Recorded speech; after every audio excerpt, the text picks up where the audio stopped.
સ્વિટ્ઝરલેન્ડમાં રમેશભાઈ ઓઝાની કથા હતી. રમેશભાઈ ઓઝા સમજાવતા કે ભાઈ 10% આપો, 5% આપો, ટકો આપો, તમને જે ઈચ્છા થાય એમ. પછી એને જે વાત કરી એ આપણા માટે બહુ મહત્વની છે.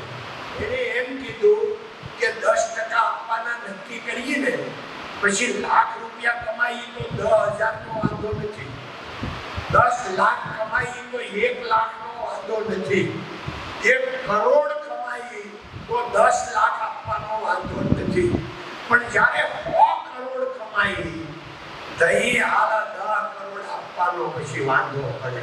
પછી જે એને સેન્ટેન્સ કીધું, ભિખારી તું હું 10% આપવા વાળો, તને 90% આપવા વાળો તું ઉપર વાળો છે.